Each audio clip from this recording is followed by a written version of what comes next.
Assalamualaikum warahmatullahi wabarakatuh. Sahabat Quran, bagaimana kabarnya hari ini? Semoga dalam keadaan sehat walafiat dan amal ibadah puasa kita diterima oleh Allah Subhanahu wa taala. Amin ya rabbal alamin. Alhamdulillah kita sudah memasuki hari yang ke-15. Mudah-mudahan kita bisa istiqomah one day one juz. Pada kesempatan kali ini saya akan menyampaikan di juz 15 ini saya ambil Al-Quran surat Al-Isra ayat 82. Allah Subhanahu wa taala berfirman dalam surat Al-Isra ayat 82 yaitu, dan kami turunkan Al-Quran sesuatu yang menjadi penawar dan rahmat bagi orang yang beriman. Sedangkan bagi orang yang zalim, Al-Quran itu hanya akan menambah kerugian.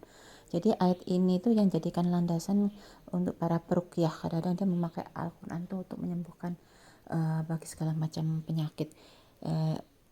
Seperti Al-Fatihah, kita baca Al-Fatihah atau ayat-ayat ruqyah itu biasanya trikul itu kita baca juga surat ayat kursi di Al-Baqarah 255 itu ya. Nah, di sini di tafsir Ibnu Katsir itu disebutkan bahwa maksudnya Allah Subhanahu wa taala menyebutkan tentang kitab turunkannya kepada rasulnya yaitu Muhammad SAW itu Al-Qur'an yang tidak datang pada kebatilan baik dari depan maupun dari belakangnya, yang diturunkan dari Tuhan yang Maha Bijaksana lagi Maha Terpuji. Sesungguhnya Al-Quran itu adalah rahmat dan penawar dan rahmat bagi orang mukmin.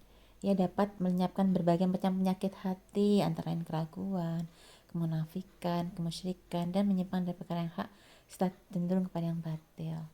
Al-Quran pun merupakan rahmat bagi mereka karena Al-Quran dapat mempertebal keimanan, hikmah dapat diperoleh, dan kebaikan dapat dijumpai padanya serta akan menambah kecintaan padanya. Hal seperti ini tidaklah dapat diperoleh kecuali orang yang beriman pada Al-Quran, membenarkannya dan mengikuti petunjuknya. Maka Al-Quran akan menjadi penyembuh dan rahmat baginya. Adapun orang kafir, orang yang mengayat diri sendiri dan kafiran tidaklah mendengarkan Al-Quran menambahkan kepadanya melainkan hanya kejauhan dan kekufuran serta bencana akibat kafirannya. Bukan karena Al-Qur'annya dalilnya sama dengan yang disebutkan oleh Allah Subhanahu wa taala. Seringkali ya ada ayat-ayatnya bahwa ada dinding dalam baca Al-Quran itu ada dinding antara mukmin dan orang yang tidak beriman itu dikasih dinding penyekat jadi mereka nggak akan bisa gitu. Atau juga Al-Quran itu sesungguhnya mukjizat sampai akhir zaman ya. Jadi kalau kita benar-benar nggak hanya untuk Rasul aja, kalau kita berdoa dengan ada Al-Quran itu nanti kita itu akan dapat manfaatnya juga dari doa itu. Semua ada di situ. Tuntunan kalau kita lagi istilahnya dalam keadaan doa Nabi Musa, kita pengen Robi Srohli Sodri wa Yasirli Amri wa ada juga doa mau naik kendaraan, kita ada tentang gitu yang kemarin pernah kita bahas di surat Yusuf itu. Kalau kita lagi kuda-kuda baca surat Yusuf itu karena pada itu mukjizat pada zaman Nabi itu ada syair-syair, makanya Al-Quran itulah yang mukjizat yang bukan syair, bukan buatan manusia. Istilahnya macam-macam ya. Kalau Nabi Isa kan pada tabib itu, makanya Nabi Isa bisa menyembuhkan orang sakit atau menghidupkan orang mati kan, macam seperti itu. Nabi Isa, Nabi Musa itu sihir sama Fir'aun yang seperti itu ya. Kalau Nabi Yusuf kemarin pentakwil mimpi, banyak orang bisa tafsirkan mimpi. Nabi Yusuf bisa melakukannya macam-macam. Kalau Nabi Nuh itu kan ini yang orang memahat-mahat itu akhirnya dibuat kapal yang mukjizatnya seperti itu. Allah kapal seperti itu ya bisa ngumpulin berapa banyak itu penghuninya sepasang itu karena mau ditenggelamkan bumi itu. Jadi di sini disebutkan dari Qatadah telah mengatakan sehubungan dengan ayat tersebut bahwa apabila seorang mukmin mendengarkan bacaan Al-Quran, ia akan beroleh manfaat darinya dan menghafal dan mengingat makna yang dikandungnya.